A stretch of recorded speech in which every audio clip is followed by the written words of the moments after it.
नमस्कार, मैं रवीश कुमार। प्रधानमंत्री की सुरक्षा में हुई चूक को लेकर जांच शुरू हो गई है। केंद्र की तरफ से 3 सदस्यों की टीम ने जांच शुरू कर दी। पंजाब सरकार की तरफ से जांच का ऐलान हुआ है। इस चूक को लेकर इसी तरह की कार्रवाई की जरूरत है, ना कि महामृत्युंजय जाप और हवन की, क्योंकि जवाब इन्हीं सब प्रक्रियाओं से मिलना है कि हुआ क्या था। आज उस फ्लाईओवर पर केंद्रीय टीम के सदस्य जांच के लिए पहुंचे। इसी फ्लाईओवर पर हुसैनीवाला जाने के रास्ते प्रधानमंत्री का काफिला अटका था। यह फ्लाईओवर प्यारेआना गांव में पड़ता है। पंजाब के मुख्य सचिव ने भी केंद्रीय गृह मंत्रालय को एक लिखित रिपोर्ट सौंपी है। इस रिपोर्ट में बताया है कि एफआईआर दर्ज कर मामले की जांच शुरू हो गई है। मुख्य सचिव ने लिखा है कि 3 दिनों के भीतर रिपोर्ट दे दी जाएगी। पंजाब सरकार ने भी 2 सदस्यों की एक कमेटी बनाई है। इस जांच से क्या निकल कर आता है, इंतजार किया जाना चाहिए, ताकि इस गंभीर मसले के तथ्यात्मक जवाब सामने आए और जवाबदेही तय हो। जिस तरह से जांच में तेजी दिख रही है, उम्मीद की जानी चाहिए कि 3 दिनों के बाद सारे सवालों के जवाब मिल जाएंगे। गृह मंत्रालय की 3 सदस्यों की कमेटी ने पंजाब पुलिस के 13 अफसरों को फिरोजपुर बुलाया है। इन 13 अफसरों में पंजाब पुलिस के प्रमुख सिद्धार्थ चट्टोपाध्याय भी शामिल हैं। प्रधानमंत्री की वापसी के बाद गृह मंत्रालय ने जो बयान जारी किया था, उसमें बताया गया था कि बारिश जब नहीं रुकी तो सड़क से हुसैनीवाला जाने का फैसला किया गया और पंजाब पुलिस के प्रमुख ने आवश्यक सुरक्षा उपायों की जब पुष्टि कर दी, तब आगे जाने का फैसला हुआ। इस बिंदु पर सवाल उठ रहे हैं कि जिले में मौजूद खुफिया एजेंसी की क्या जानकारी थी। क्या केंद्रीय आईबी की जानकारी, पंजाब पुलिस के प्रमुख की जानकारी या हरी झंडी से कुछ अलग थी? उम्मीद है उस अधिकारी का भी पता लगाया जाएगा जिससे प्रधानमंत्री ने कहा था, अपने सीएम को थैंक्स कहना, मैं बठिंडा जिंदा लौट आया। इस अधिकारी का इसलिए पता लगाया जाना जरूरी है कि क्या इन्होंने पंजाब सीएम को जानकारी दे दी थी। प्रधानमंत्री ने उन्हें यह बात मुख्यमंत्री को बताने के लिए कही थी या एएनआई को। इस बीच एक वीडियो वायरल हो रहा है। इस वीडियो में बीजेपी के कार्यकर्ता झंडा लेकर प्रधानमंत्री के काफिले के काफी करीब नजर आ रहे हैं।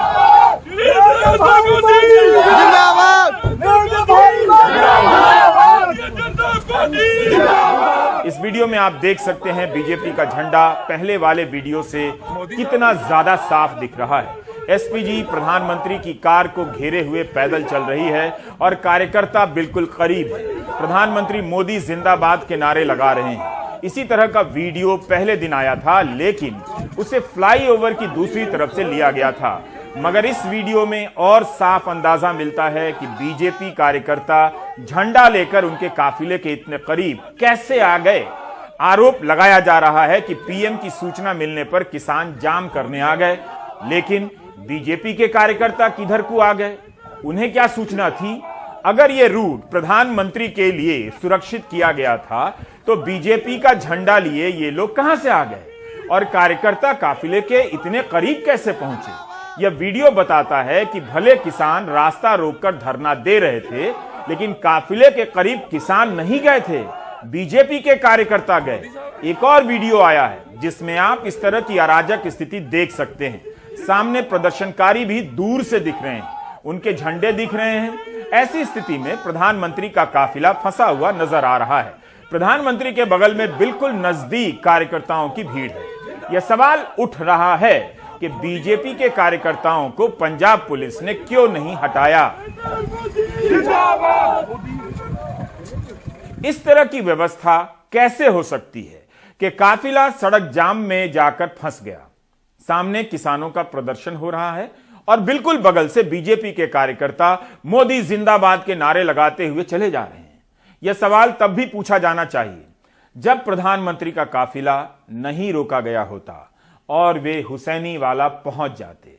तब भी यह सवाल उतना ही महत्वपूर्ण है कि 140 किलोमीटर की सड़क यात्रा का फैसला क्या अपने आप में जोखिम भरा नहीं था?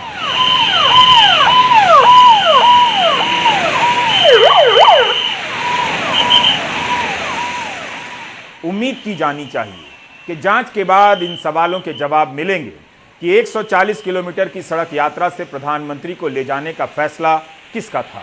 पंजाब कांग्रेस ने एक और दस्तावेज ट्वीट किया 5 जनवरी को। इस ट्वीट में 4 जनवरी की तारीख के दस्तावेज हैं। इसके अनुसार प्रधानमंत्री को बठिंडा से किला चौक फिरोजपुर हेलीकॉप्टर से आना था। किला चौक फिरोजपुर से सड़क से हुसैनी वाला जाना था, जो वहां से 10-12 किलोमीटर है। फिर किला चौक के हेलीपैड से उन्हें PGIMER जाना था, जहां कार्यक्रम होना था। लेकिन 140 किलोमीटर लंबी सड़क यात्रा का फैसला अभी तक के ज्ञात दस्तावेजों और बयानों से नहीं मिलता है। इसकी योजना पहले बनाई गई थी या बाद में बनी? PIB ने 3 जनवरी को प्रधानमंत्री के कार्यक्रम की एक रिलीज जारी की थी, जिसे प्रधानमंत्री ने भी 5 जनवरी की सुबह ट्वीट किया था। उसमें भी हुसैनी वाला का जिक्र नहीं था। इतनी लंबी सड़क यात्रा का फैसला वाकई बड़ा जोखिम भरा था। क्या इतने लंबे रास्ते को अचानक सैनिटाइज किया गया? क्या करना संभव था? एक सवाल और है, हम फ्लाईओवर की बात तो कर रहे हैं, लेकिन 140 किलोमीटर लंबे रास्ते में सुरक्षा किस तरह की थी? क्या वो SPG के मानकों के अनुसार थी? इसकी कोई जानकारी नहीं, शायद जांच से निकल कर आए। हाल ही में जनरल बिपिन रावत का हेलीकॉप्टर दुर्घटनाग्रस्त हो गया था। इसे देखते हुए बठिंडा से फिरोजपुर हेलीकॉप्टर से न जाने का फैसला व्यवहारिक लगता है। इस बात के बावजूद कि MI-17 सभी मौसमों में उड़ान भरने की क्षमता रखता है। प्रधानमंत्री के दौरे के कारण फिरोजपुर जिले में पंजाब पुलिस के कई सारे DSP रैंक के अफसर गश्त कर रहे थे। बड़े अफसर थे। केंद्र की खुफिया एजेंसी के अधिकारी भी इस इलाके में मौजूद थे। तो यह जानना जरूरी है कि इन दोनों एजेंसियों ने SPG को क्या जानकारी दी? क्या दोनों की एक ही जानकारी थी? SPG इस फैसले पर कैसे पहुंची कि प्रधानमंत्री को 140 किलोमीटर सड़क मार्ग से लेकर जाना है? अंतिम जिम्मेदारी SPG की बनती है। मौजूदा प्रधानमंत्री ने कब इतनी लंबी यात्रा सड़क से की थी? जब मौसम खराब था, तब प्रधानमंत्री ने रैली कैंसिल ही क्यों नहीं की? प्रधानमंत्री मोदी रुद्रपुर में मोबाइल से रैली को संबोधित कर रहे हैं, खराब मौसम के कारण। आखिर फरवरी 2019 में प्रधानमंत्री ने उत्तराखंड की रुद्रपुर रैली को फोन से संबोधित किया था। प्रधानमंत्री देहरादून के जॉली ग्रांट एयरपोर्ट पर उतरने के बाद भी खराब मौसम के कारण रुद्रपुर नहीं जा सके। वहां बीजेपी की शंखनाद रैली होने वाली थी। उस रैली को उन्होंने फोन से संबोधित किया और फोन तब के मुख्यमंत्री त्रिवेंद्र सिंह रावत का था। उस दिन पुलवामा पर हमला हुआ था। उसके 3 घंटे बाद प्रधानमंत्री रैली को फोन से संबोधित कर रहे थे। विपक्ष ने सवाल उठाया था कि दोपहर 3:10 पर पुलवामा में हमला होता है और प्रधानमंत्री 5:10 पर फोन से रैली को संबोधित कर रहे हैं। प्रधानमंत्री ने तब अपने भाषण में मौसम कारण बताया था, हमला नहीं। विपक्ष का आरोप था कि क्या प्रधानमंत्री को तब हमले की जानकारी नहीं थी?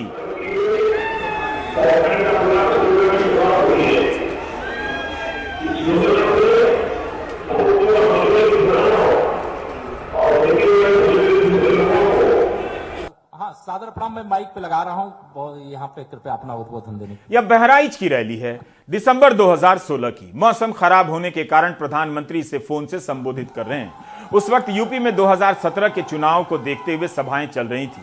प्रधानमंत्री बता रहे हैं कि मौसम के कारण नहीं आ सका।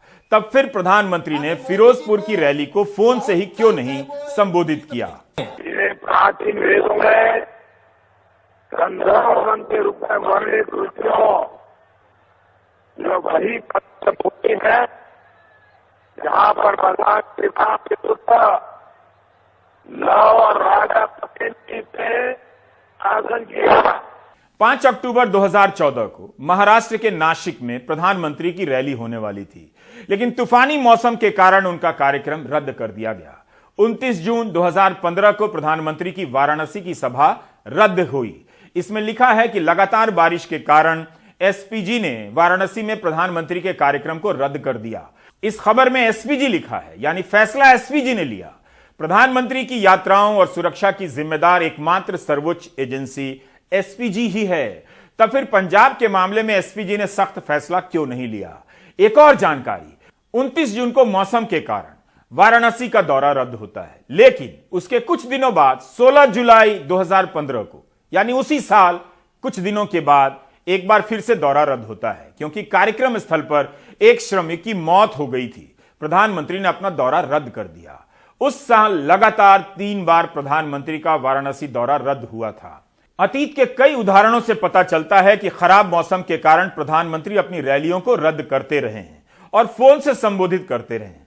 फिर रैली रद्द कर दिल्ली लौटने का फैसला क्यों नहीं किया गया? बठिंडा लौटकर या दिल्ली लौटकर भी फिरोजपुर की रैली को फोन से संबोधित कर सकते थे। आप इस वीडियो को दोबारा देखिए। बारिश के कारण सड़क पर कितनी फिसलन है, काफिले की रफ्तार कितनी संभल संभल कर चल रही है। खराब मौसम के कारण अगर हेलीकॉप्टर का उड़ना प्रधानमंत्री के लिए सुरक्षित नहीं था, तो बारिश के कारण फिसलन भरी सड़क पर उनके काफिले को ले जाना भी सुरक्षित नहीं माना जा सकता है। तब जब एसपीजी जीरो एरर की बात करती है, सीमावर्ती इलाके में इतनी गाड़ियों का काफिला रुक रुक कर जाता हुआ दिखाई दे रहा है। फिसलन भरी सड़क पर अचानक ब्रेक लगाने की स्थिति में क्या हो सकता है, बताने की जरूरत नहीं। प्रधानमंत्री की कार में कैमरामैन होता है, वह भीतर से तस्वीर ले रहा होता है। इसे लेकर भी सवाल उठ रहे हैं कि यह कब से होने लगा, क्योंकि इसके पहले उनकी कार के भीतर से वीडियो आने की तस्वीरें चैनलों पर नहीं चला करती थी। मेरठ के इस वीडियो को देखिए। कोई तो है जो प्रधानमंत्री की कार में सवार है और वीडियो बना रहा है। प्रधानमंत्री की कार में उनके अलावा मुख्यमंत्री तक नहीं बैठते हैं, लेकिन फोटोग्राफर कब से बैठने लगा? इसका जवाब आधिकारिक तौर पर आना चाहिए। क्या वीडियो के लिए सुरक्षा के मानकों में कोई बदलाव किए गए हैं, या वीडियो लेने वाला एसपीजी का है या किसी न्यूज एजेंसी का, हम नहीं जानते। 2017 में गुजरात विधानसभा चुनाव के समय की एक घटना का यहां जिक्र करना बहुत जरूरी है। प्रधानमंत्री की सुरक्षा को लेकर तब भी कई सवाल उठे थे, ना तो उसकी जांच हुई, ना ही जवाब मिला।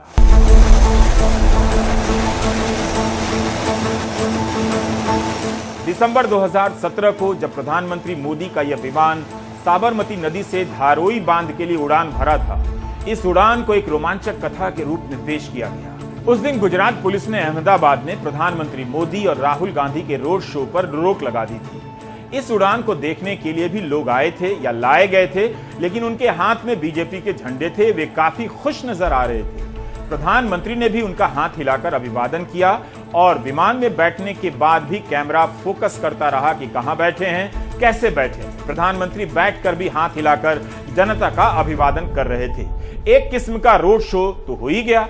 इस घटना ने काफी थ्रिल पैदा किया था। Thrill thrill thrill. परिवहन मंत्री ने इसे ऐतिहासिक दिन बताया और कहा कि भारत में क्रांति आने वाली है ट्रांसपोर्ट सेक्टर में। 2017 से 2021 बीत गया, 2022 शुरू हो गया। क्या ऐसी कोई क्रांति भारत में हो गई है? लेकिन उस समय हेडलाइन छपी होगी और आपको लगा होगा कि कुछ तो हो रहा है। ऐसी हेडलाइन आज भी छपा करती है। 31 अक्टूबर 2020 को सरदार पटेल की जयंती पर साबरमती रिवर फ्रंट से केवड़िया तक के लिए सी प्लेन की सेवा शुरू की गई।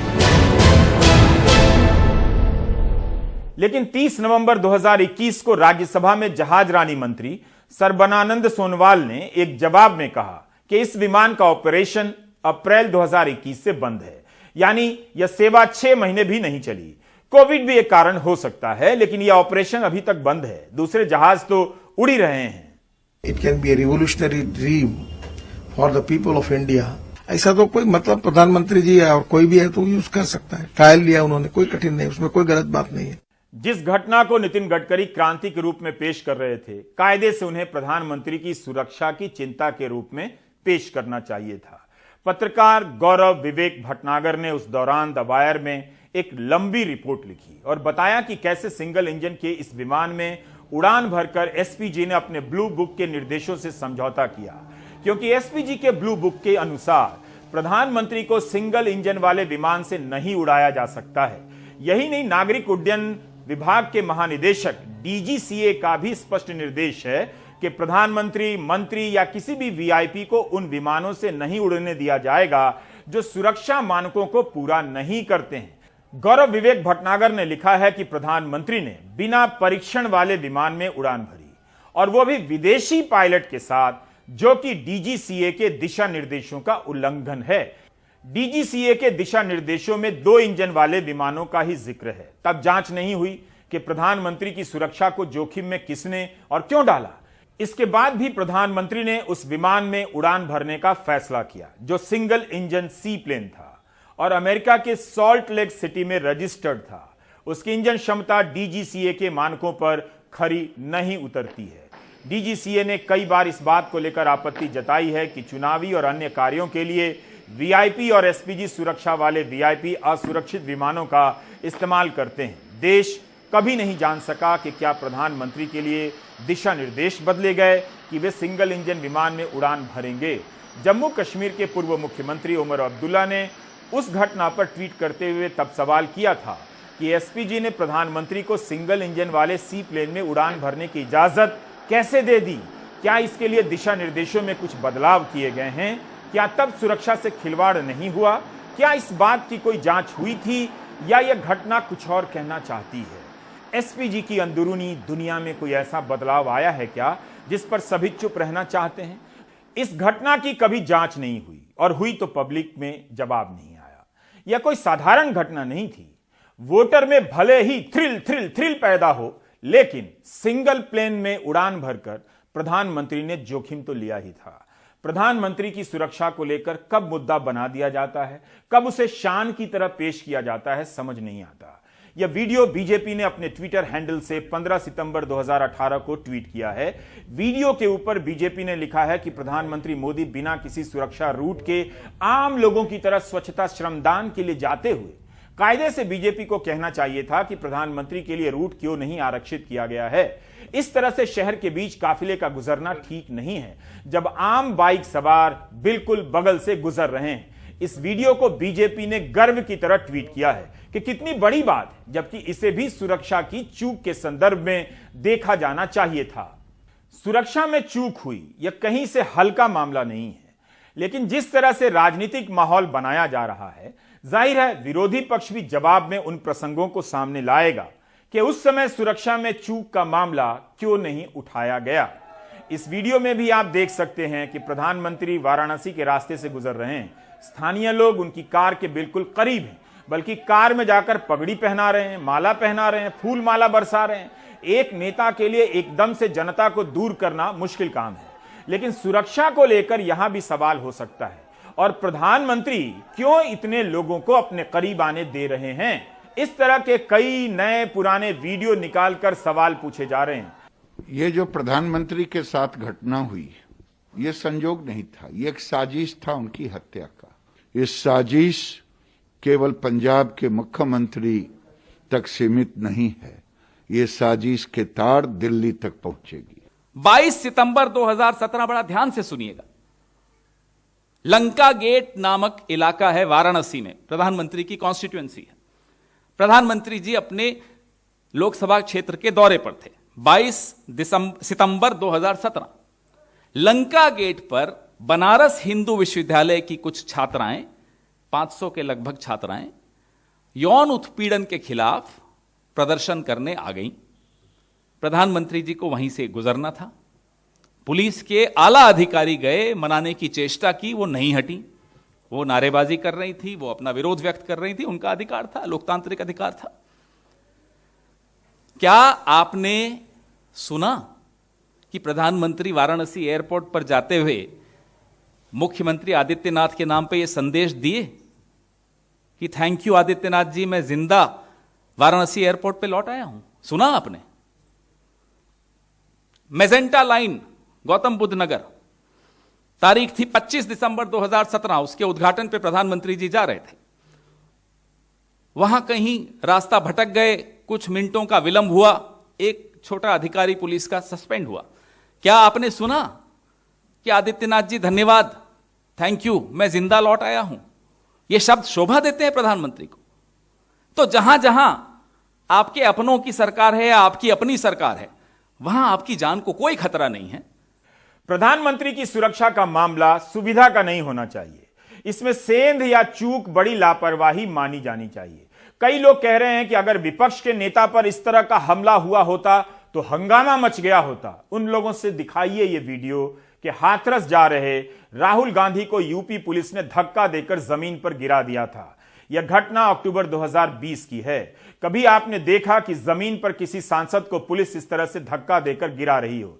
क्या प्रधानमंत्री से लेकर संसद के दोनों सदनों के स्पीकर ने इस पर कुछ कहा? कोई कार्रवाई हुई? क्या कोई बता सकता है कि एक सांसद के साथ इस बर्ताव के लिए कितने पुलिस वालों पर कार्रवाई हुई? उसी तरह हाथरस जा रहे तृणमूल के सांसदों के साथ यह कैसा बर्ताव था? प्रतिमा मंडल, काकोली घोष दस्तीदार और डेरेक ओब्रायन के साथ क्या हुआ? क्या इन सांसदों के साथ इस तरह का बर्ताव करने वाले अधिकारियों के खिलाफ आज तक कोई कार्रवाई हुई है?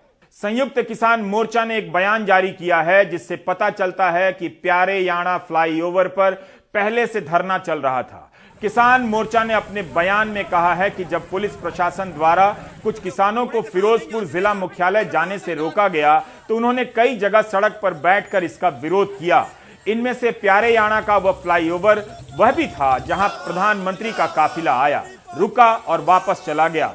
वहां के प्रदर्शनकारी किसानों को इसकी कोई पुख्ता सूचना नहीं थी कि प्रधानमंत्री का काफिला वहां से गुजरने वाला है। उन्हें तो प्रधानमंत्री के वापस जाने के बाद मीडिया से यह सूचना मिली। मौके की वीडियो से यह स्पष्ट हो जाता है कि प्रदर्शनकारी किसानों ने प्रधानमंत्री के काफिले की तरफ जाने की कोई कोशिश तक नहीं की। बीजेपी का झंडा उठाए नरेंद्र मोदी जिंदाबाद बोलने वाला एक समूह ही उस काफिले के नजदीक पहुंचा था। इसलिए प्रधानमंत्री की जान को खतरा होने की बात बिल्कुल मनगढ़ंत लगती है। पीएम मोदी को कोई खतरा नहीं था, वो अपने आप वापस गए। कारण ये था कि उनकी रैली फ्लॉप हो गई। पंजाब में लोग बीजेपी को नहीं चाहते हैं, उनकी रैली में गैदरिंग नहीं हुई, लेकिन उन्होंने इतना बड़ा झूठ बोला अपनी असफलता को छुपाने के लिए। प्रधानमंत्री की सुरक्षा में हुई चूक का मामला सुप्रीम कोर्ट भी पहुंच गया है। लॉयर्स वॉयर्स नाम के संगठन ने याचिका दायर की है। Chief justice NV Ramana, justice Suryakant, justice Hima Kohli की बेंच इसकी सुनवाई कर रही है। याचिकाकर्ता के वकील मनिंदर सिंह ने कहा कि एसपीजी एक्ट को देखते हुए एक गंभीर मामला है, सुप्रीम कोर्ट को इस पर विचार करना चाहिए। इसकी जांच पंजाब सरकार नहीं कर सकती। सॉलिसिटर जनरल तुषार मेहता ने कहा कि यह रेयरेस्ट ऑफ द रेयर मामला है। इस घटना से अंतर्राष्ट्रीय स्तर पर शर्मिंदगी हुई है और पीएम की सुरक्षा के लिए गंभीर खतरा पैदा हो गया। तुषार मेहता ने कहा कि लोकल पुलिस वहां थी, स्थानीय लोगों के साथ चाय का लुत्फ उठा रही थी, लेकिन उन्होंने आगे प्रदर्शनकारियों के बारे में एसपीजी को सूचित करने की जहमत नहीं उठाई। यह सीमा पार आतंकवाद का मामला हो सकता है। तुषार मेहता ने सिख फॉर जस्टिस एसएफजे द्वारा सोशल मीडिया पोस्ट का हवाला भी दिया। कहा कि जिला जज की सहायता के लिए सभी सामग्री एकत्र करने के लिए एनआईए को वहां होना चाहिए। तुषार मेहता ने भी कहा कि पंजाब सरकार जांच नहीं कर सकती, एनआईए अधिकारियों की भी उस जांच टीम में उपस्थिति अनिवार्य है।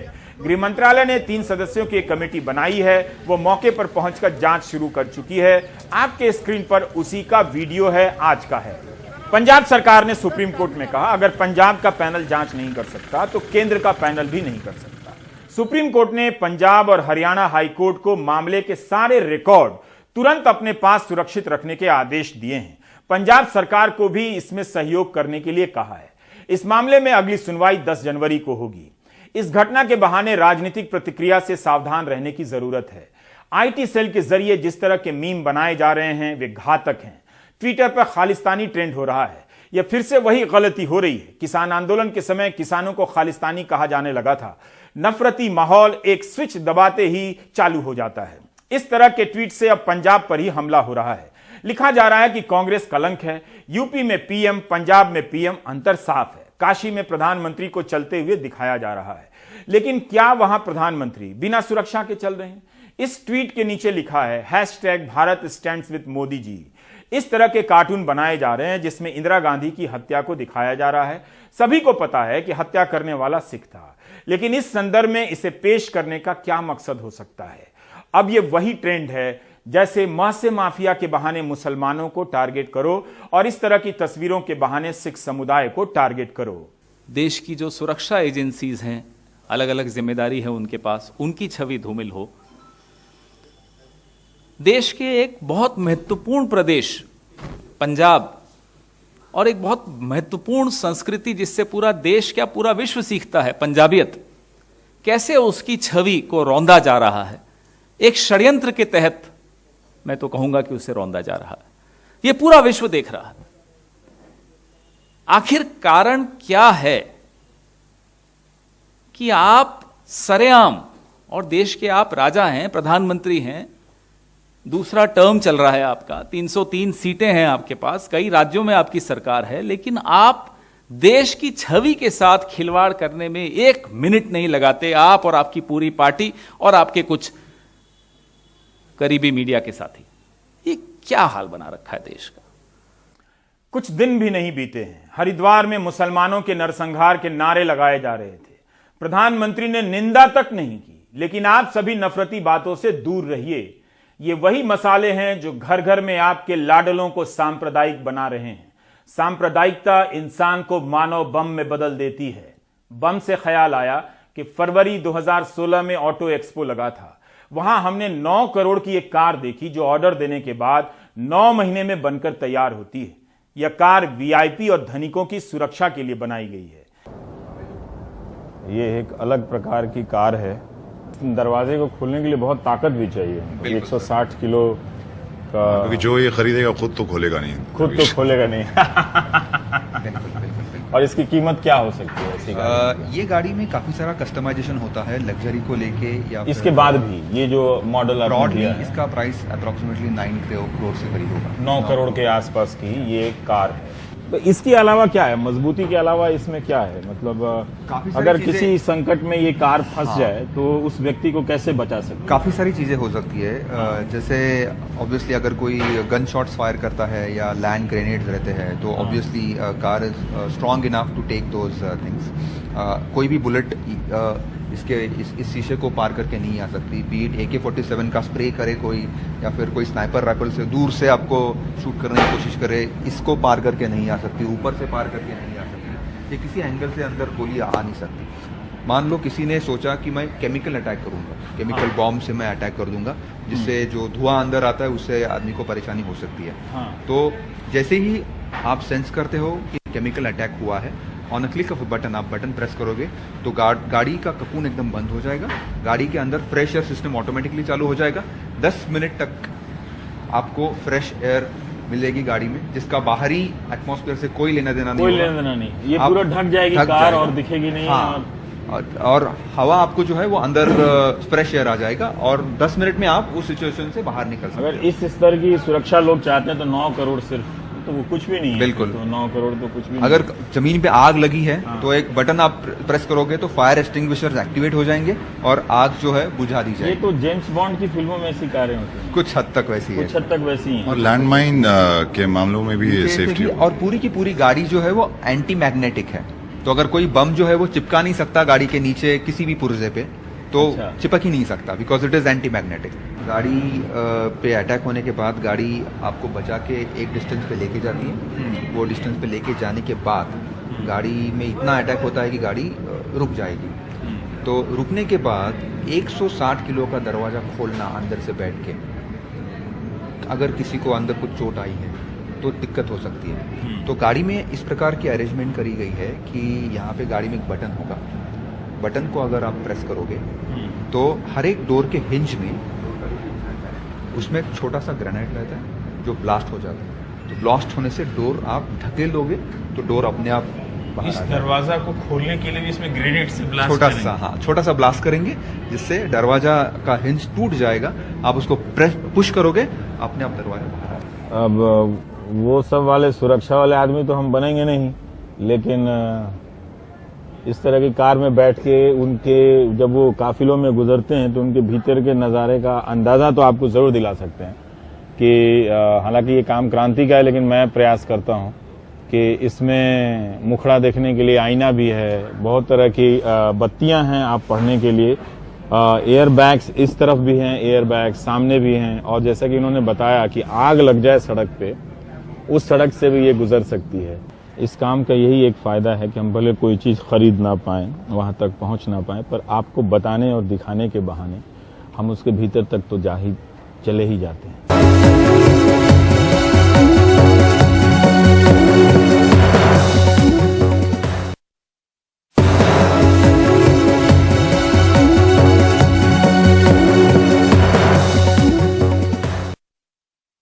और अब पंजाब के मुख्यमंत्री चरणजीत सिंह चन्नी का इंटरव्यू हमारे मैनेजिंग एडिटर मनोरंजन भारती के साथ। फिरोजपुर की घटना के बाद कई तरह के सवाल उठे और सबसे बड़ा सवाल उठा कि क्या प्रधानमंत्री की सुरक्षा में चूक हुई है।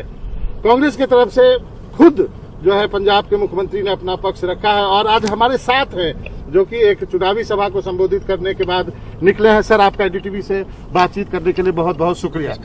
सर, मेरा सबसे पहला सवाल है, क्या आप मानते हैं कि प्रधानमंत्री की सुरक्षा में चूक हुई है? ऐसा है कि प्रधानमंत्री जी हमारे देश के हमारे सबके प्रधानमंत्री हैं। मैं उनका बहुत सत्कार करता हूं और मैं दिल से उनको यहाँ जब वो आए हैं हम सब ने उनको स्वागत किया है, अभिनंदन किया है। लेकिन वो बाई एयर जाने वाले थे, तो उस मौके पे उसी समय जब वो बठिंडा आकर उतर गए, वहाँ से उनका आगे हेलीकॉप्टर से जाने का प्रोग्राम था, तो अचानक से एकदम उनका रोड का जाने का प्रोग्राम हो गया। तो प्रोग्राम में आगे कुछ लोग आकर सड़क पे बैठ गए, वो एजिटेशन कर रहे थे। उनको नहीं पता था कि प्रधानमंत्री जी इस रास्ते से आ रहे हैं। वो एजिटेशन जो लोग रैली में जा रहे थे या वो अपनी डिमांडें के लिए कर रहे थे। प्रधानमंत्री जी के काफिले को 1 किलोमीटर पहले पता चल गया कि आगे एकदम एजिटेशन होने लग गया, कई बंदे आकर बैठ गए, तो वहाँ से उन्होंने यू टर्न ले लिया। इतना ही काम हुआ। इसमें कहाँ थ्रेट है? उनको कोई कंकर नहीं फैला दिया, कोई उनके सामने आकर किसी एजिटेटर ने नारा नहीं लगाया, कोई मुर्दाबाद नहीं हुआ, तो इसमें लाइफ को थ्रेट कहाँ है?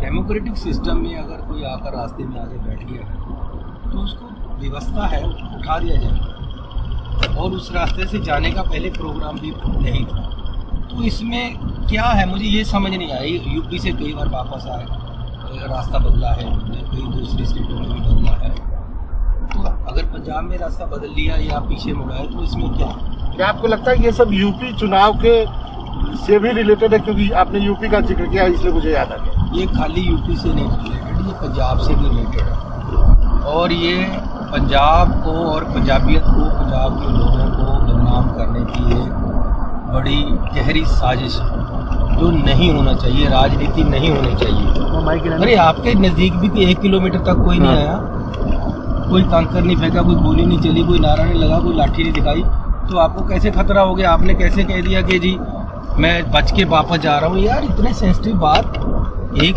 इतना बड़ा लीडर जो मालिक है पूरे देश का और जिसको लोग प्यार भी करते हैं, वोटें डालकर प्राइम मिनिस्टर बनाया है, आप रिस्पॉन्सिबल स्टेटमेंट हो, आपने ये क्या कर दिया? अरे हमारे दिलों में छेद पड़ गए हैं कि हमारा प्रधानमंत्री हमारे पे विश्वास नहीं कर रहा और हम पे वो उसको ये लग रहा है कि हम उसको मारने वाले हैं।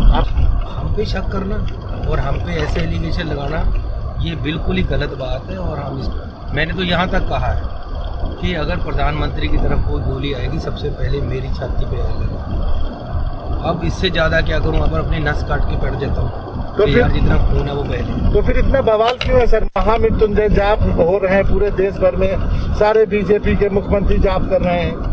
अरे महामृत्युंजय जाप जब होता है जब जान को कोई खतरा हो। खतरा तो कोई है ही नहीं है, नजदीक तक कोई आया नहीं है, सोच कोई है नहीं है, किसी ने मारा नहीं है, कोई बात ही नहीं हुई, कोई बीमार नहीं हुआ। जब बीमार ही नहीं हुआ तो मरने की क्या बात आ गई?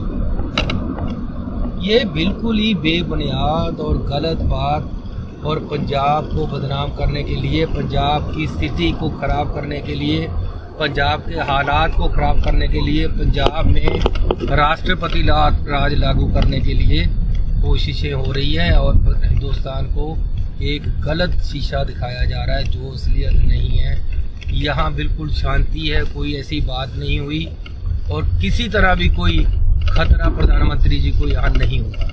आप देख रहे थे प्राइम टाइम। नमस्कार।